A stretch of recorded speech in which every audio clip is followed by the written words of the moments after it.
농약학 19번째 시간입니다. 이번 시간은 저항성과 관련된 문제 총 5문제를 풀어볼 건데요. 각각에 대한 개념을 이해하시라고 문제를 냈으니까요. 살펴보겠습니다.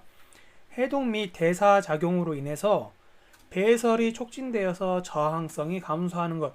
일반적인 저항성이 감소되는 것이죠. 그게 뭐라고 하냐면은 감수성 저항성이라고 합니다.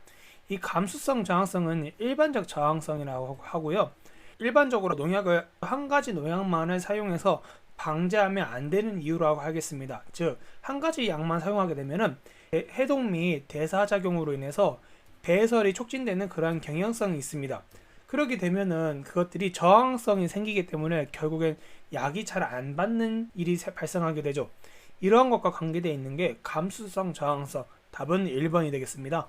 저항성 유전자 한 종에 의해서 두 종 이상의 살충제에 나타나는 저항성을 무엇이라고 하느냐? 즉, 유전자 하나에 의해서 2개 이상의 살충제에 대해 저항성이 나타나는 것을 뭐라고 하냐면은 교차 저항성이라고 합니다. 이 교차 저항성이 유전자 한 종에 의해서요, 작용기작이 다른 2종 이상의 살충제의 저항성을 가지고 있는 것을 보고 교차 저항성이라고 하고요. 그래서 답은 2번이 되겠습니다. 저항성이 유전자 2종에 의해서, 한 종이 아니라 2종에 의해서 2종 이상의 살충제의 저항성을 갖는 것을 무엇이라고 하느냐라고 하면 복합 저항성이죠. 즉, 하나의 때는 교차 저항성이지만요, 유전자 2개가 서로 영향을 미쳐서 2종 이상의 살충제에 영향을 주는 것, 저항성을 나타내는 것을 보고 복합 저항성이라고 합니다. 그래서 답은 3번이 되겠고요. 저항성이 발달하면서 다른 살충제에 대한 감수성이 역으로 높아지는 것이죠. 그것을 뭐라고 하냐면 역상관 교차 저항성이라고 합니다.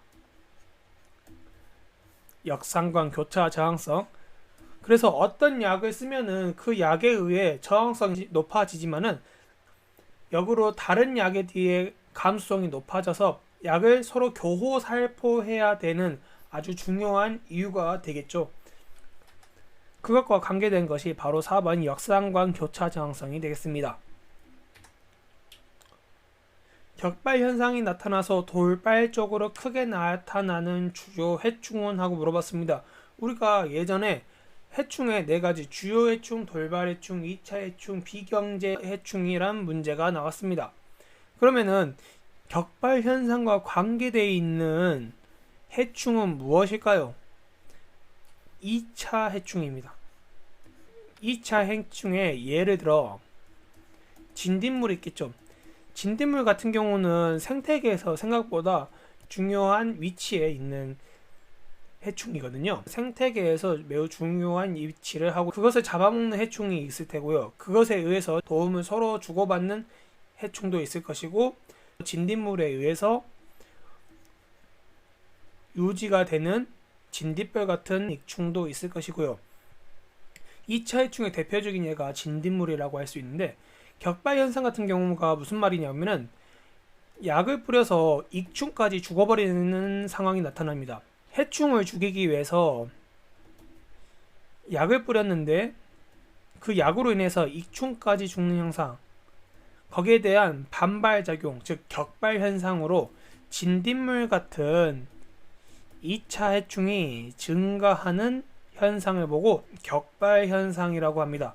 그래서 격발 현상과 관계가 있는 것은 하면 3번 2차 해충이 되겠습니다. 2차 해충과 돌발 해충을 헷갈릴 수가 있어요. 돌발 해충 같은 경우는 일반적으로 미국 흰불나방이라든지 매미나방이라든지 어느 한 해에 갑자기 증가하는 형태에 발생하는 것을 보고 돌발 해충이라고 하고요. 돌발 해충을 이해했으면 반대로 주요 해충도 이해할 수 있겠죠. 주요 해충은 해마다 문제가 되는 해충을 보고 주요 해충이라고 합니다.